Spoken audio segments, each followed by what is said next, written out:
Hi everybody, I guess Moss. I'm going to read this Shokushu, Unification of Mind and Body. Mind and body are actually one. Do not moan over being powerless, thinking that all your strength is just what you ordinarily experience. When we use our mind and body in this unified way and leave everything up to the universe, we can experience the true power of being human. So we have a kind of a since we're not no longer in the manual, I thought I would do a fun class tonight, and I've asked Fincher Sterling to help me. So I'll give you a little background of the class we're going to have. I think it was 2014, I was in Japan, and I was walking near Sayaka's home in her hometown in Sendai. And when I would go for a walk, I'd always listen to a podcast. And the podcast I was listening to at the time was a Zen Roshi, a very famous Zen Roshi. His name is John Daido Loori. And he was the founder of the Zen Mountain Monastery in New York. And he had a Zendo in New York City, and then he had a big, I guess, country area where they have a full-on Zen monastery. And he would do these weekly talks to his congregation of monks, and they were usually based off of a koan, and he would recite the koan and give a capping verse, and they'd have a little discussion about it, more like him just telling them his interpretation and relating it to something that happened during in the world, that might be happening in the world. And this one was really the one I was listening to that day in 2014. Really kind of was like a big kind of an aha moment in a sense for me. And I'll read you the I rewrote I go on in a bit of a more user friendly way, just so people who don't study Zen will understand it a little bit better.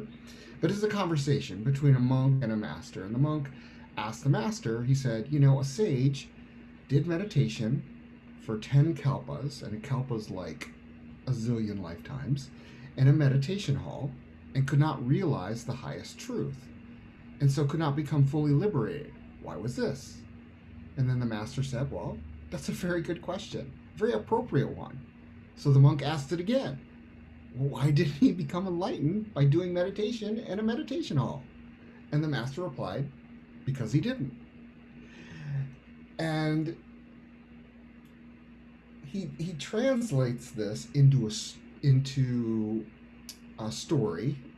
He doesn't, but he reads a science fiction story. And a science fiction story, it's entitled. It's written by Terry Beeson, and it's entitled "They're Made Out of Meat." And it's a really interesting science fiction story, and I wanted to read it, so I basically asked Fincher to help me because it's a discussion between two people. And they're having this discussion, and so I figured that Fincher and I could recite the discussion to you guys, and it's just better than me just reading it. And so I'll ask Fincher to just, you can turn off your video stream, Fincher, and I'll turn off mine. And what I want you guys to do is just kind of, just kind of close your eyes if you want, or just kind of listen to the conversation and think about what does this conversation bring up in you. So I'll go ahead and stop my video so that way you don't get distracted.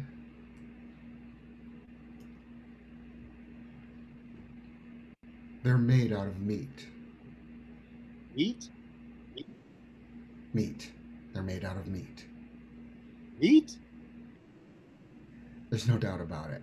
We picked up several from different parts of the planet, took them aboard our recon vessels, probed them all the way through. They're completely meat. That's impossible. What about the radio signals, the messages to the stars? They use the radio waves to talk, but the signals don't come from them. The signals come from machines. So, who made the machines? That's who we want to talk to. They made the machines. That's what I'm trying to tell you. Meat made the machines. That's ridiculous. How can meat make a machine? You're asking me to believe in sentient meat? I'm not asking you, I'm telling you. These creatures are the only sentient race in the sector, and they're made out of meat. Maybe they're like the Orfolii, a carbon based intelligence that goes through a meat stage. Nope, they're born meat and they die meat.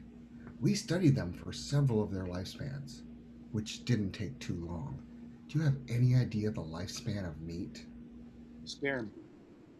Okay, maybe they're only part meat, like the Wedelia, a meat head with an electronic plasma brain inside. Nope, we thought of that. Since they do have meat heads like the wettle eye, but I told you, we probed them. They're meat all the way through. No brain? Oh, there's a brain all right. It's just that the brain is made out of meat. So, what does the thinking? You're not understanding me, are you? The brain does the thinking. The meat. Thinking meat? You're asking me to believe in thinking meat? Yes, thinking meat. Conscious meat. Loving meat. Dreaming meat. The meat is the whole deal. Are you getting the picture? Oh my God, you're serious then. They're made out of meat. Finally, yes. They are indeed made out of meat. And they've been trying to get in touch with us for almost 100 of their years. So, what does the meat have in mind? Well, first it wants to talk to us. Then I imagine it wants to explore the universe, contact other sentients, swap ideas and information. The usual. We're supposed to talk to meat? That's the idea. That's the message they're sending out by radio. Hello, anyone out there? Anyone home? That sort of thing? They actually do talk then. They use words, ideas, concepts. Oh, yes, except they do it with meat. I thought you just told me they use radio. They do. But what do you think is on the radio? Meat sounds. You know, how when you slap or flap meat, it makes a noise? They talk by flapping their meat at each other. They can even sing by squirting air through their meat. Oh my God, singing meat. This is altogether too much. So, what do you advise? Officially or unofficially? Both. Well, officially, we're required to contact, welcome, and log in any and all sentient races or multi beings in the quadrant, without prejudice, fear, or favor. Unofficially, I advise that we erase the records and forget the whole thing. I was hoping you'd see that. It seems harsh, but there is a limit. Do we really want to make contact with meat? I agree 100%. What's there to say? Hello, meat. How's it going? But will this work? How many other planets are we dealing with here? Oh, just one. They can travel to other planets in special meat containers, but they can't live on them. And being meat, they only travel through sea space, which limits them to the speed of light and makes the possibility of them ever reaching us very slim. In fact, infinitesimal. So we just pretend there's no one home in the universe. That's it. Hmm, cruel. But you said it yourself. Who wants to meet meat? And the ones who have been aboard our vessels, the ones you have probed, you're sure they won't remember. They'll be considered crackpots if they do. We went into their heads and smoothed out their meat so that we're just a dream to them. A dream to meat. That's strangely appropriate. That we should be meat's dream. And we can mark this sector unoccupied. Good. Agreed, officially and unofficially. Case closed. Any others? Anyone interesting on that side of the galaxy? Yeah, rather shy but sweet hydrogen core cluster intelligence in Class 9 star in G45 zone. They were in contact with us 2 galactic rotations ago. They want to be friendly again. Yeah, they always come around. And why not? Imagine how unbearable how utterly cold the universe would be if one was separated and all alone from the whole beautiful catastrophe.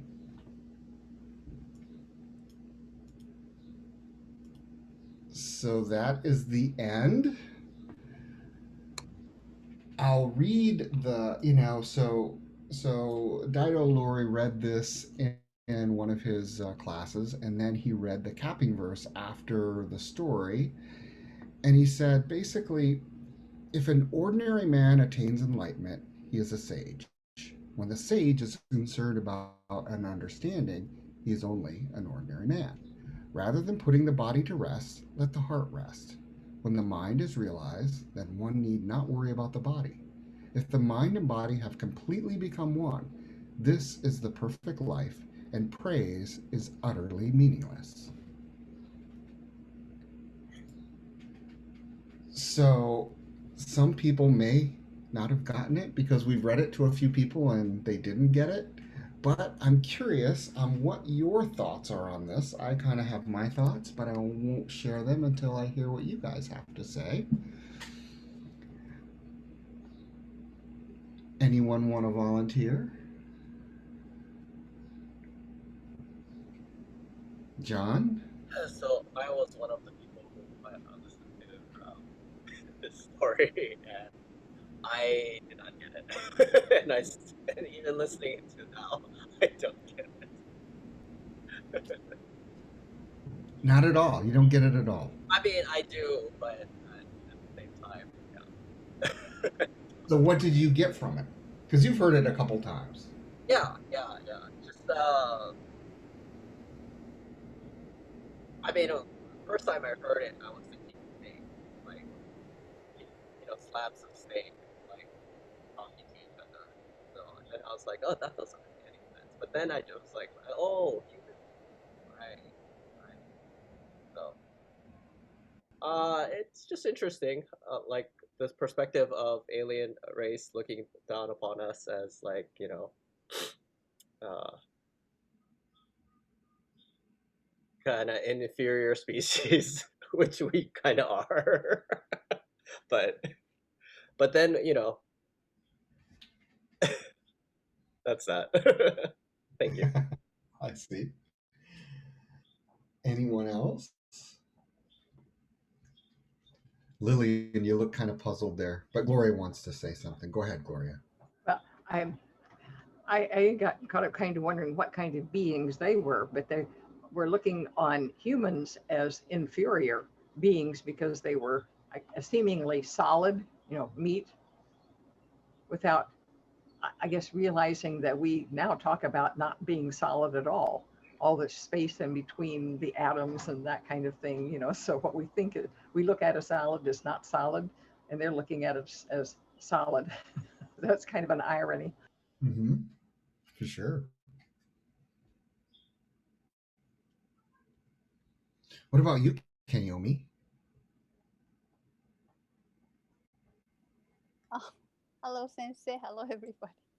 I really didn't get it until now. So meat is us then. Is Yeah. that level? Yes, we are the meat. Okay.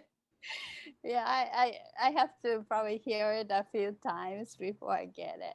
But Mm-hmm. I think when I'm hearing other people, I started understanding a little Mm-hmm. better. Thank you. Mm-hmm. And it also sort of implicit is that maybe they communicate telepathically and we still have to use sounds. And that's one of the Sure. things they're making fun of or amused by. Mm-hmm.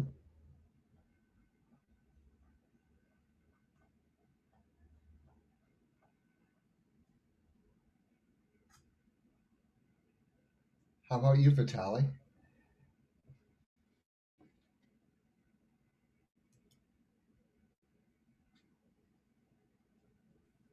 Hello, Sensei. Hello, everyone.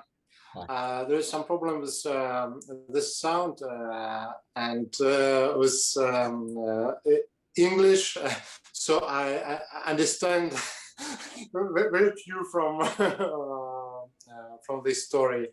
So I have to listen it again or read it. Sure, sure, sure. Sorry. Yeah, no problem. I understand. We kind of thought we might have to read it again for you guys to kind of get a better understanding. How about Lillian? What do you think? Okay. Yeah. Right off the bat, I kind of was wondering if it was us and it was, we're the meat and that there were, these aliens out there because we all know about probings and all that. And, um,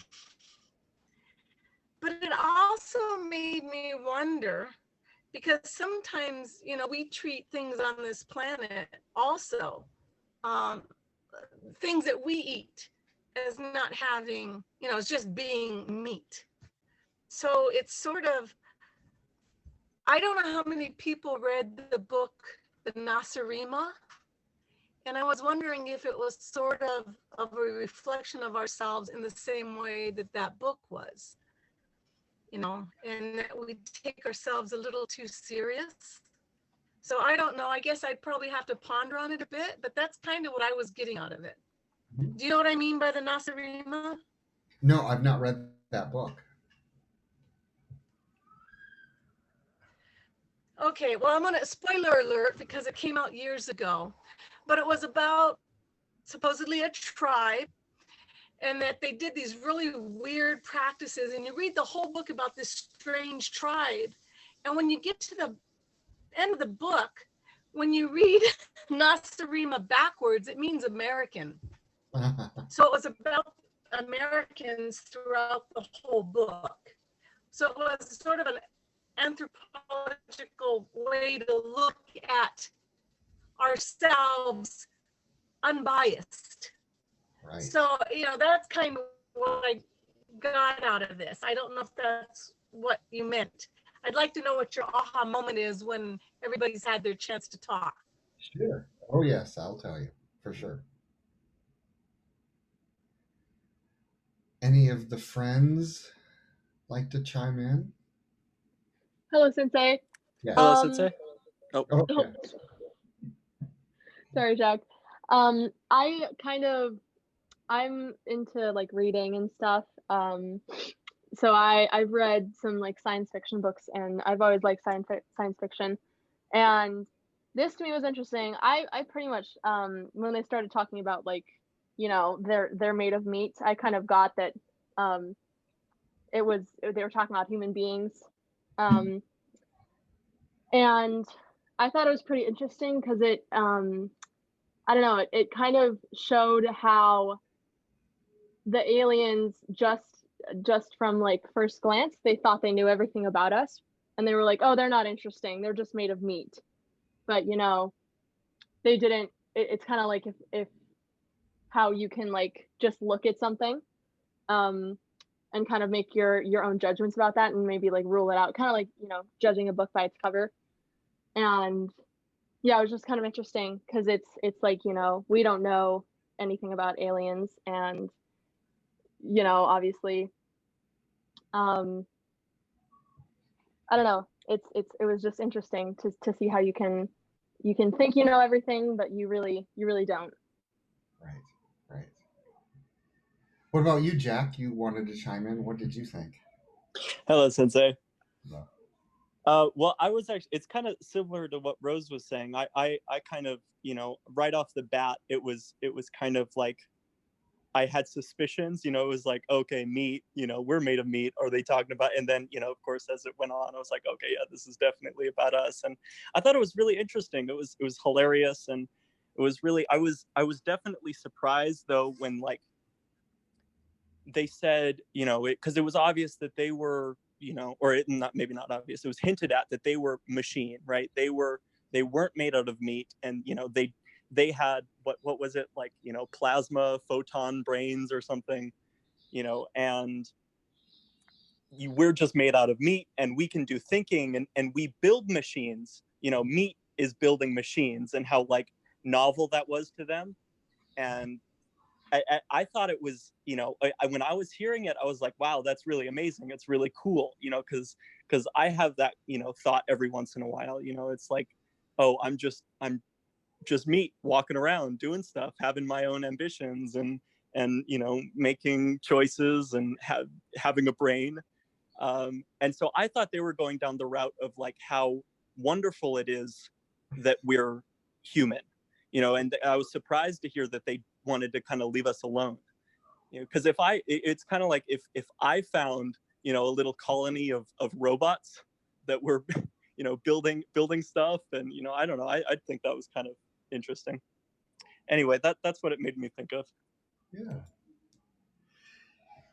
I don't know, Linda, did you hear the whole story? Or I don't know when you came in. You didn't. Okay, that's fine. Um, so yeah, when I first heard this, I was well. Before I say that, Fincher, why don't I ask you? Because I sent this to Fincher and said, "Hey, Fincher, do you want to read this to the class? Do you want to do this as a little skit and see what happens?" And he was up for it after he read it. What did it bring out in you? Yeah, it's. I think there's two sides to it. Uh, that we do think uh, similarly about ourselves. You know, that basically we die, we get old, and we're born, we get old, and we die, and that's it. I mean, there's these perspectives, and we're just physical. And then I really did like what Lillian said. We look at the other part of existence the same. Like the animals that we share it with, they're just for our use, and they're just grown and live for our benefit. But then the other thing, the other side of it is that it is pretty amazing that we are anything but meat. I mean, it is pretty amazing. Mm-hmm. If in fact you pursue what our training is and look into how can we be any more than meat? How can it be? That's the mystery. That this kind of this discussion sort of touches on. How can they be anything but meat? Those were kind of like the two angles that mm-hmm. suggested to me. Sure. Yeah, I don't disagree with anything you said there. Oh, Kayomi, you're raising your hand. Now I understand a little better listening to everybody. So I have some idea came up to me. Actually, for us, even like they say that we even make sound squeaking or like touching meat together. I think we have beautiful voice. Some people sing very beautifully for, just squishing meat together. And I think it's really wonderful that aliens are missing about us. And the other thing is that sometimes in a negative side, alien is a little bit sounds like meat is as inferior to the consciousness, but sometimes I treat my body such a way. For example, today I was working whole day in front of the computer without taking any break. So after that, I felt I'm all stiff and painful, and I didn't feel good. I even felt nauseated, and then I'm treating my body like just meat without even, giving loving attention to it. And I know some people, they have like wrinkles, they go under the surgeon knife. And I think that's also we are treating, precious meat as just a meat. And I had, this is something I wanted to share. Sure. Thank you. Thank you. Yeah, we tend to judge others all the time. We make all these judgments, and that's what brought up with me. We're always judging. Here was the aliens judging us for what they just saw, the outer side of us. And even though they probed us, but we were meat all the way through, but they judged us. just like we judge other people or we judge other anything. Think about how many judgments you make in a day. Yeah, I mean, what do you want? You're making all these decisions, you're judging, oh, I'd rather have this over that. Or, I like this person over that person.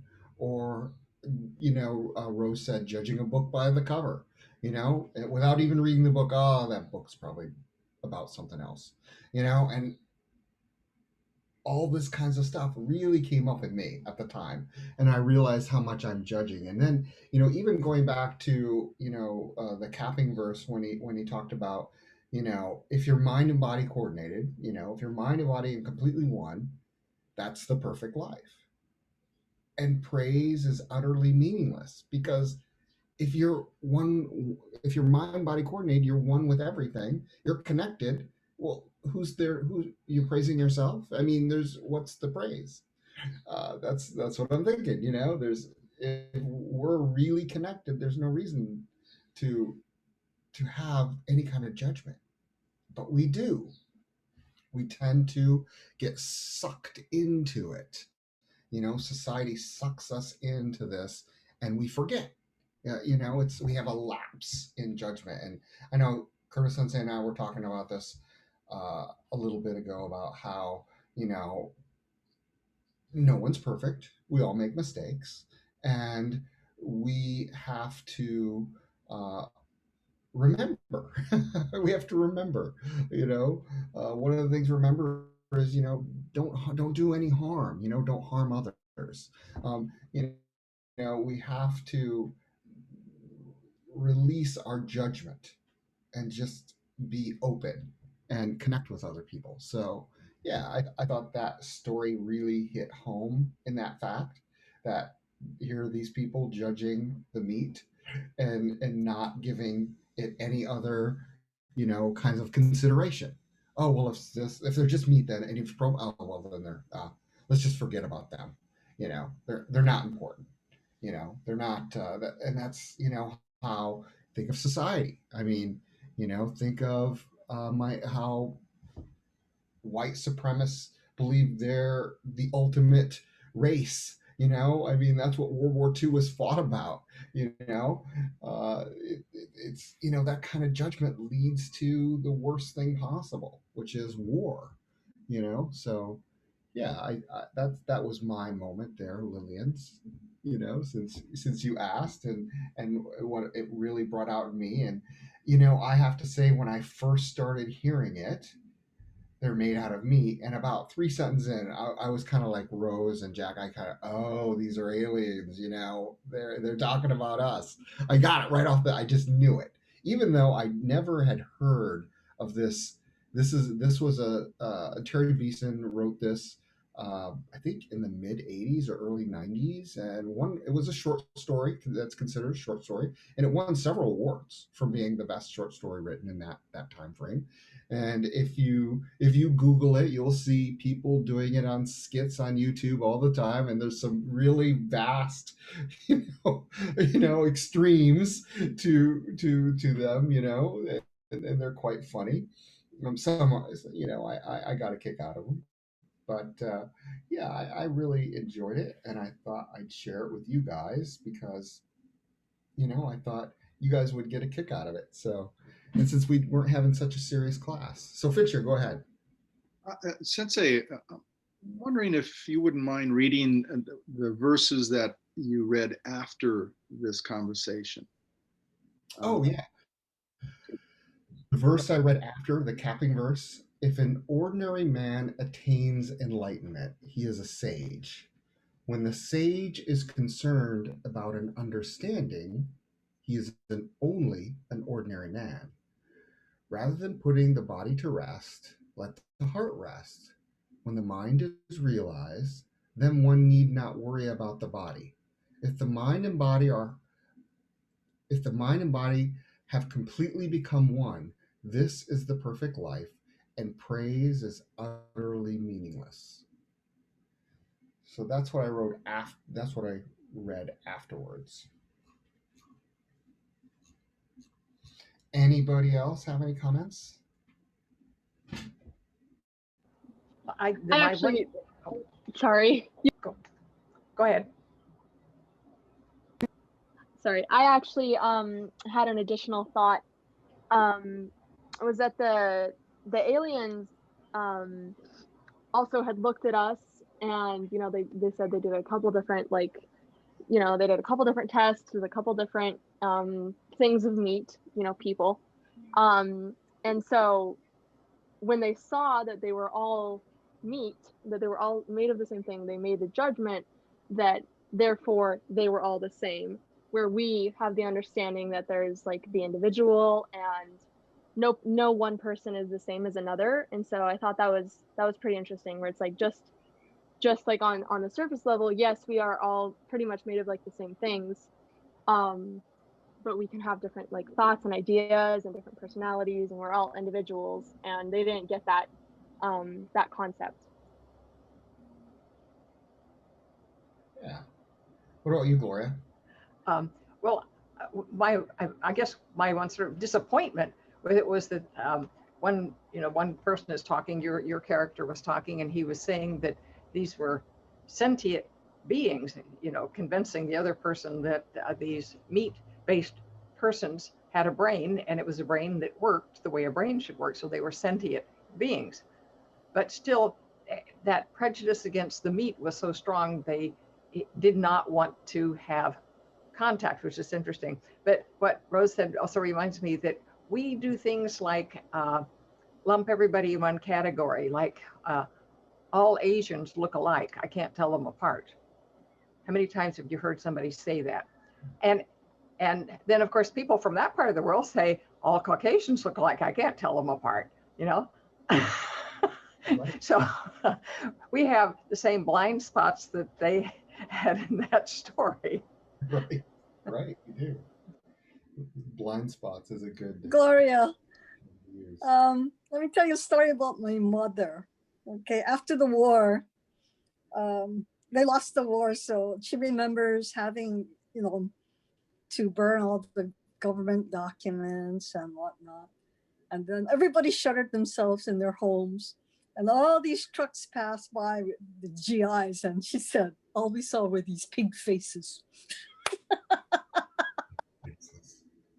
goodness. Your mother was in Japan at the time there, Linda? Yeah, I mean, she could remember that they knew that they were going to lose the war. They expected to be invaded. And every man, woman, and child practically, because they didn't have the top weapons. They were all training with sharpened bamboo sticks. They were going to make a last stand. But because the emperor surrendered, they all surrendered. Wow. That's amazing. Yeah, interesting.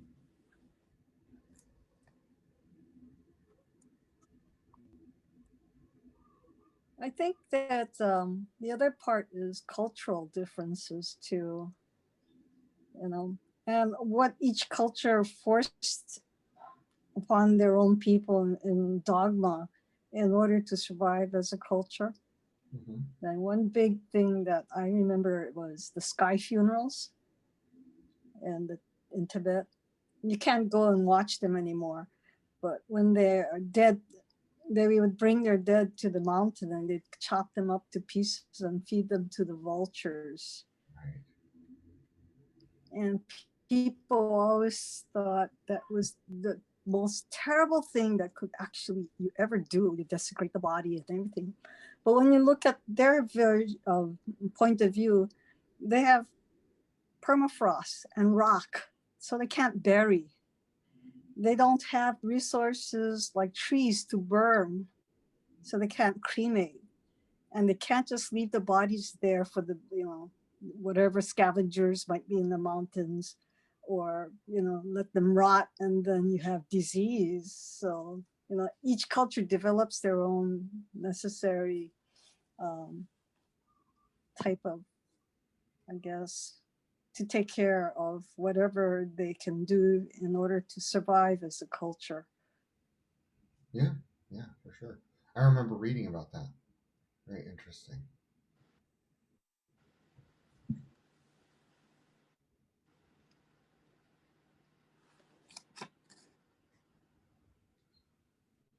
Anybody else?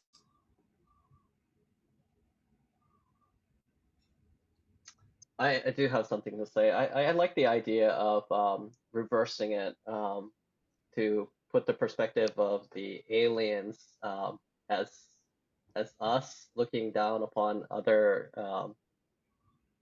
beings. And yeah, I think we do that oftentimes to people and society and to other living beings, living animals. Yeah. So kind of interesting perspective. I like that. Thank you. It was a nice discussion. Yeah.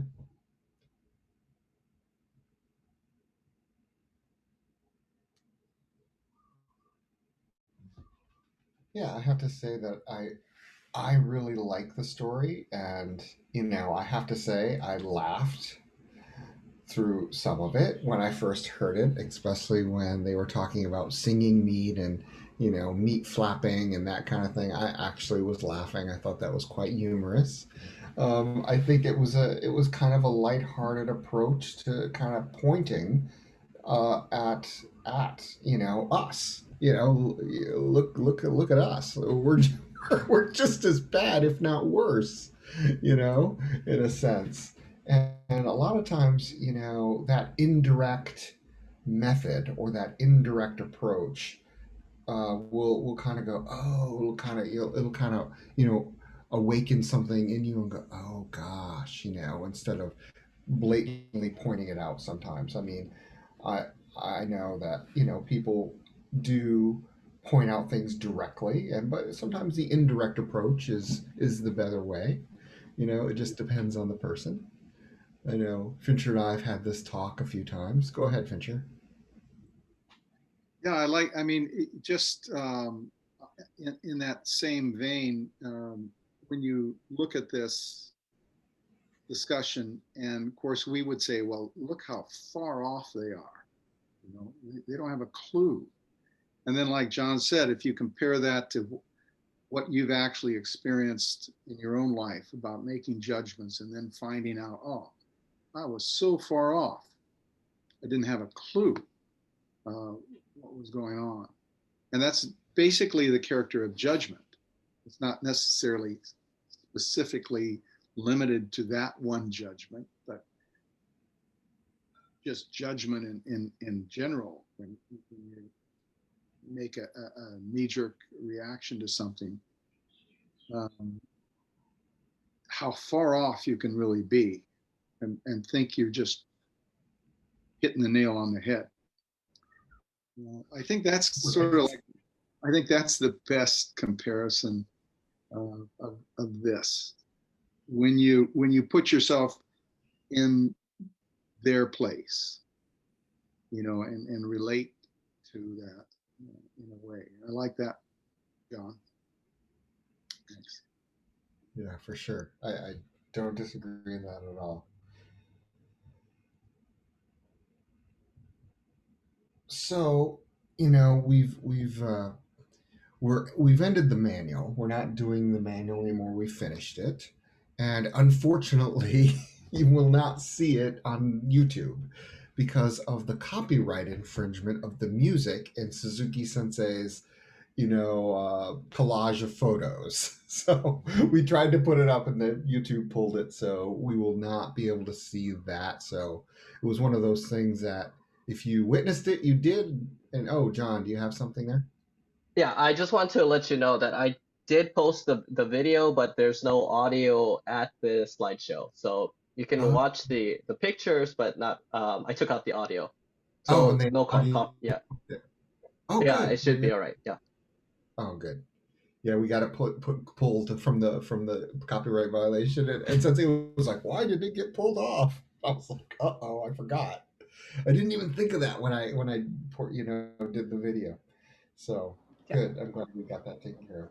Would you mind repeating what you said? I was being booted off the internet or off the call. So.